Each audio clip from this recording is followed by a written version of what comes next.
नमस्कार साथियों, मैं हूं आपका होस्ट और दोस्त आशुतोष स्वामी। आज हम देखेंगे एसबीआई बैंक में किस प्रकार केवाईसी की जाती है। सबसे पहले हम एसबीआई फास्टैग के ऊपर आते हैं और यहां पर आकर जब मैं अपना आईडी और पासवर्ड डाल रहा हूं और उसके बाद यहां पर मैं टाइप कर रहा हूं अपना कैप्चा। और कैप्चा टाइप करने के बाद वैसे मैंने कई बार ट्राई पहले भी कर लिया है, पर आपको दिखाने के लिए मैं एक बार दोबारा इसको ट्राई कर रहा हूँ। तो इसका कैप्चा डालने के बाद जब साइन इन करते हैं तो वापस से यही हमें उसी इंटरफेस पर ले आता है, जिसे कई बार ट्राई करते हैं, इसके बावजूद लॉगिन नहीं होता और उसके पश्चात हमें यह 24 घंटे के लिए ब्लॉक भी कर देता है। इस प्रकार मैंने कई बार ट्राई करा, परंतु इस प्रकार चूँकि एसबीआई की साइट है वो क्या होती है, काफ़ी ज़्यादा बिजी होती है। तो इसके लिए चूँकि हमें इसकी केवाईसी करनी है तो इसके लिए हमें दूसरा तरीका अपनाना होगा। यहाँ टाइप करेंगे एसबीआई फास्टैग ऑफलाइन फॉर्म और ये टाइप करने के बाद नीचे आएंगे थोड़ा सा और देखो यहाँ लिखा हुआ है application for state bank of India FASTag for individual. तो ये पर्टिकुलर इंडिविजुअल के लिए इस पर क्लिक करेंगे तो यहाँ पर हमारे सामने एक फार्म आ जाता है, जिसमें ऊपर की साइड में आपको कलरफुल एक फ़ोटो चिपकानी है कोने में और एक नीचे उसके साथ साथ। यहाँ मैं आपको कुछ डिटेल बता देता हूँ। तो ऊपर की तरफ का जो दिया हुआ है इसको थोड़ा बड़ा कर लेते हैं। ऊपर की तरफ जो दिया हुआ है वो केवल ऑफिस यूज़ के लिए। उसके बाद नीचे देखिए यहाँ पर आपको नाम लिखना है, फिर मिडल नेम, फिर यहाँ मोबाइल नंबर के बाद डेट ऑफ बर्थ।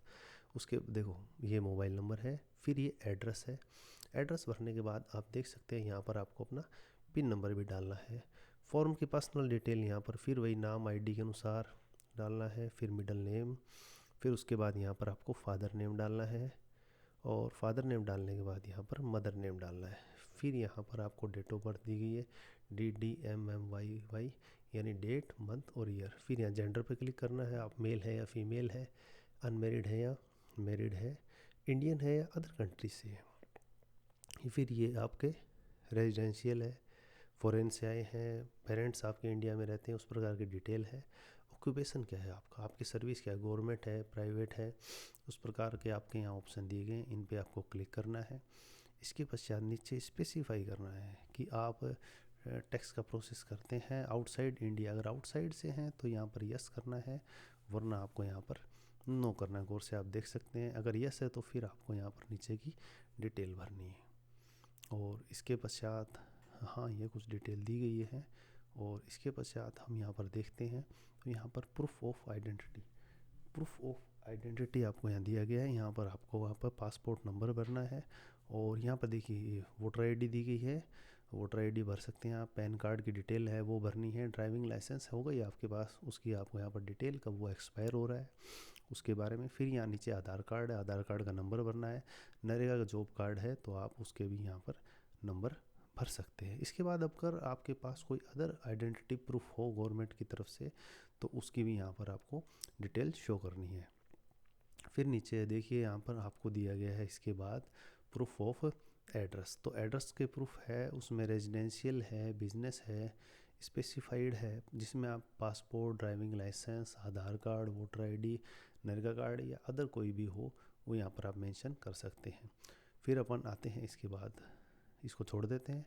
इसके बाद आते हैं 4.1 में। यहाँ पर आपको अपना जो परमानेंट जो एड्रेस है या जो करंट एड्रेस है उसके लिए नीचे देखिए करंट एड्रेस या परमानेंट एड्रेस की अलग अलग लाइनें दी गई है, यहाँ पर वो भरना है। और उसके साथ साथ थोड़ा सा नीचे देखिए सिटी, टाउन या विलेज लिखा गया है, उसको भरना है। फिर आगे आपके ज़िला दिया गया है, स्टेट दिया गया है और अगर केंद्र शासित प्रदेश से हैं तो उसके बारे में भी दिया गया है।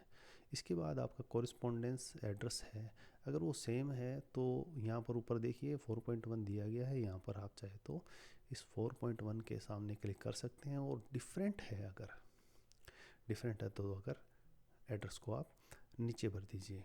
इसके बाद देखिए नीचे दिया गया है address in jurisdiction detail with application. Outside India से है तो उस पर्पज़ के लिए यहाँ पर दिया गया है, तो उससे संबंधित डिटेल हम यहाँ भर सकते हैं। फिर आपके यहाँ कॉन्टैक्ट डिटेल है जिसमें आप email ID, fax number, mobile number, वो चीज़ें यहाँ पर आप भर सकते हैं। इसके बाद हम जाते हैं तो कुछ आपके रिलेटेड जो पर्सन है उससे रिलेटेड कुछ यहाँ पे डिटेल पूछी गई है, उसके बारे में भी आप यहाँ पर भर सकते हैं। और इसके बाद यहाँ देखिए आपके passport number, voter ID, PAN card, driving licence, Aadhaar card, NREGA card, जो भी कार्ड हैं। और इसके साथ साथ नीचे देखेंगे तो यहाँ पर आपको व्हीकल की डिटेल है उसके बारे में भी बताया गया है। जैसे व्हीकल है उसका रजिस्ट्रेशन नंबर, उसका ओनर कौन है, व्हीकल है उसका कलर क्या है, इंजन नंबर क्या है, चेसिस नंबर क्या है, और मेक ऑफ द व्हीकल क्या है, उसका मॉडल नंबर क्या है वो। और फिर ये ट्रांजेक्शन डिटेल है, फास्टैग लिया, सिक्योरिटी डिपॉजिट कितना अमाउंट है। और लास्ट में आपके द्वारा डिक्लेरेशन होता है कि मैंने ये सब चीज़ें है, एक प्रकार से होता है कि फास्टैग से रिलेटेड है और ये सब मैं मानता हूँ सही सब सत्य है। और उसके बाद ये छोटी सी डिटेल है नंबर वगैरह से रिलेटेड, आप इसे पढ़ के आराम से भर सकते हैं।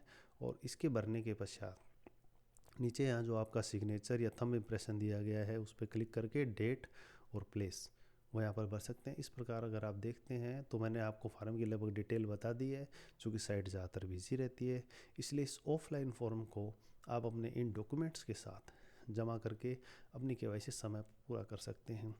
नीचे कुछ और डिटेल दी गई है, लेकिन आप देखेंगे तो ये केवल ऑफिस यूज़ के हिसाब से ही दी गई है। तो मेरे और इसके साथ ही टर्म और कंडीशन है फास्टैग की कुछ दी गई है। अगर वीडियो अच्छा लगे तो लाइक, कमेंट, सब्सक्राइब जरूर करें। Thank you.